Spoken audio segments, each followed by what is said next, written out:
friends, how are you? Friends, first of all सबको नमस्ते, thank you, अस्सलाम वालेकुम, केम छो? दोस्तों, आज मैं किसी रोमांटिक नहीं बल्कि एक सोशल मुद्दे पर बात कर रहा हूँ। हमारे देश के बारे में किसी को क्या कहना है, क्या सोचना है, कौन कैसा होना चाहिए, कैसा नहीं होना चाहिए, वो डिसाइड तो जो हमारे सेंट्रल में बैठे हुए हैं लोग हैं वो डिसाइड करते हैं। बट एक सिटीजन होने के नाते जो मैं ये मैसेज देना चाहता हूँ अपने पूरे इंडियंस यूथ को और साथ में ही पाकिस्तान की यूथ को, जो ये मिसअंडरस्टैंडिंग हमारे बीच हो रही हैं, जो एलओसी पे अटैक हो रहे हैं हमारी तरफ से या उनकी तरफ से, तो उनसे देश का माहौल बिल्कुल बिगड़ रहा है।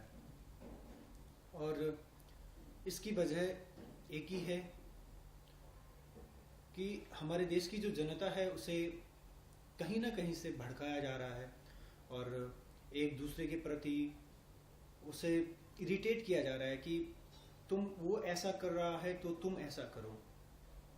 हमारे देश के बहुत सारे जो बड़े बड़े नेता हुए हैं उन्होंने इस बारे पे बात की है, बहुत अच्छी बातें उन्होंने की है कि वहाँ से अगर हमें कुछ ऐसी प्रॉब्लम्स आ रही हैं तो उन्हें हम प्यार से मित्रतापूर्ण इसे निभाएं। बट फिर भी जो हमारे पड़ोसी देश का जो रिएक्शन है वो कहते हैं कि नहीं सुधर पा रहा है, उन चीज़ों में सुधार नहीं आ रहा है। तो ये कई हद तक सही था। वसुधैव कुटुंबकम की जो प्रणाली है उसे आगे बढ़ाने के लिए उन्होंने अथक प्रयास किए अपने, और श्री नरेंद्र मोदी जी ने भी काफ़ी बार कहा है कि हमारे देश में बहुत सिंपैथी जो दिखाते हैं हमारे देश के लोग, बहुत ही सहानुभूति वाले लोग हैं हमारे देश के, तो हर किसी चीज़ को वो प्रेम पूर्वक निपटाना चाहते हैं। मैं नहीं कहता हूँ कि पाकिस्तान में भी कुछ सारे लोग ऐसे होंगे। जैसे हमारे इंडिया के अंदर आपने देखा होगा, किसी भी शहर में चले जाओ वहाँ पे क्राइम होता है, तो क्या वो सारे लोग पाकिस्तान से आ रखे हैं? नहीं, वो हमारे अपने ही लोग हैं जो इस तरह की घिनौनी हरकत करते हैं। उसी तरह पाकिस्तान में भी बहुत सारे अच्छे लोग हैं, बहुत सारे बुरे लोग हैं जिनकी पॉजिटिव थिंकिंग है। वो आज भी इंडिया के बारे में कहते हैं कि हमारा पड़ोसी भाई है, हमें इस बारे पर बात करनी चाहिए, इन जो आपसी छोटे मोटे झगड़े हैं उनको सुलझाना चाहिए। तो बहुत सारे ऐसे लोग भी हैं जो कहते हैं कि नहीं, वो हमारे देश को हमसे छीनना चाहते हैं, हमारे जो देश में कुछ अच्छे एक्सपेरिमेंट होते हैं उनको दबाना चाहते हैं। तो ये नेगेटिव और पॉजिटिव सोच के ऊपर डिपेंड करता है। मैं अभी अबू धाबी यूएई में हूँ, अमीरात्स में, और मुझे यहाँ पे जो लगा है कि इंसान एक है, वो पाकिस्तान के भी हैं और इंडिया के भी हैं। यहाँ पे सारे मुल्क के लोग एक साथ रहते हैं, प्यार से रहते हैं, और इतना भाईचारा है कि मैं लफ्ज़ों में बयान नहीं कर सकता। और दूसरी बात, हर बंदा हेल्पफुल होता है, हर बंदे के अंदर एक क्वालिटी होती है। तो मैं चाहता हूँ कि जैसे यूएई में एक हम थर्ड जो देश है हमारा, जो देश में आए हैं हम, तो वहाँ पे हम इतने प्यार से रह सकते हैं, तो हम आपस में क्यों नहीं प्यार से रह सकते हैं?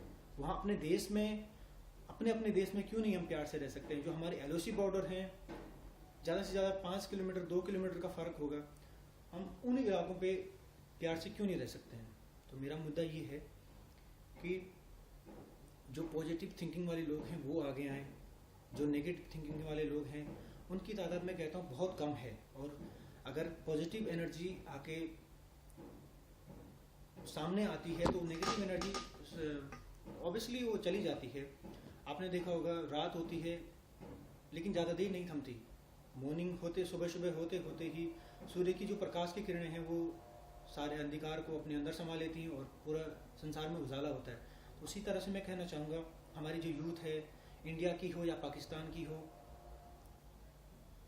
हमें इस काले अंधेरे को, आतंकवाद रूप के अंधेरे को मिटाना चाहिए और प्रकाश बन के हर किसी के सामने आना चाहिए, हर एक के लिए आगे आना चाहिए। करप्शन चाहे पाकिस्तान में हो या इंडिया में हो, करप्शन तो करप्शन है, नुकसान हमें ही होना है, जो हम सिटीजन्स हैं, हमें ही प्रॉब्लम होनी है। और साथ ही में जो पाकिस्तान में आतंकवादी हमला हुआ, तकरीबन 130 अबब बच्चे मारे गए, मैं उनकी आत्मा की शांति के लिए प्रार्थना करता हूँ और उनके घर वालों के लिए मैं अल्लाह ताला से ये कहना चाहूँगा कि उन्हें हिम्मत दे। और ये हरकतें नहीं होनी चाहिए, और ये तभी नहीं होंगी जब हम दोनों देश मिलकर के एकजुट रहेंगे, एक साथ रहेंगे और कंधे से कंधा मिलाकर चलेंगे। तो प्लीज़ मैं दरख्वास्त करता हूँ भगवान से भी और अल्लाह ताला से भी कि हमें यूथ को इतनी ताकत दे कि हम एक दूसरे के साथ मिलकर चलें और इन छोटी छोटी जो गलतियां कर रहे हैं ये लोग, इनको सबक सिखाएं। सबसे पहली बात, अपने घर का माहौल सही करें, मोहल्ले का माहौल सुधर जाएगा, मोहल्ले का सुधरेगा तो पड़ोस का सुधर जाएगा, पड़ोस का माहौल सुधरेगा तो गांव का माहौल सुधरेगा, और गांव का माहौल सुधरेगा तो जिले का। और उसी तरीके से अगर हम अपना खुद का अच्छा करें, अच्छी सोच रखें, तो एक दिन ऐसा आएगा कि हम ईश्वर की सबसे बड़ी शक्तियों में शुमार किए जाएंगे। चाहे इंडिया हो चाहे पाकिस्तान हो, अलग अलग हैं, ये मैं नहीं कहता हूँ कि वो अलग हैं हमसे, ये प्रकृति का नियम है, जो साथ में होते हैं वो अलग भी होते हैं, लेकिन हम जो साथ में नहीं कर पाए वो अलग अलग रहकर भी हम कर सकते हैं। तो प्लीज़ मेरा ये मैसेज ज़्यादा से ज़्यादा फॉलो करें, और फिर एक बार मैं दरख्वास्त करूँगा सबसे कि सब मिलकर रहें और इस आतंकवाद को ख़त्म करें। प्लीज़ प्लीज़, जैसे हम यहाँ पे यूएई में एक साथ मिलकर रहते हैं, चाहे इंडियन हो चाहे पाकिस्तानी हो, वैसे ही सब मिलकर रहें, इन झगड़ों को अपने से बहुत दूर रखें और आतंकवाद को ख़त्म करने के लिए अपना संकल्प लें। हर एक नागरिक का कर्तव्य है कि वो अपने अगल बगल आसपास कोई भी क्राइम हो रहा है तो उसे प्लीज़ सॉल्व करें, वहाँ पे अगर किसी को हेल्प की ज़रूरत है तो हेल्प करें। और बाकी आप लोग कुछ समझदार हैं, जो इतने सारे सोशल मीडिया हैं, हर जगह आपको मैसेज मिलता होगा कि अच्छा करने का, लेकिन इससे बहुत कम लोग फॉलो करते हैं। तो प्लीज़ मेरी ये फालतू की बकवास ना लगे आपको, इसके लिए मैं आपको फिर से कहूँगा कि आपको अपने अल्लाह, अपने भगवान का वास्ता, please help those people who need help, please. Thank you so much for watching this video, and please share all the peoples who's watching right now. Please, thank you so much and bye. Have a good day and take care and best of luck for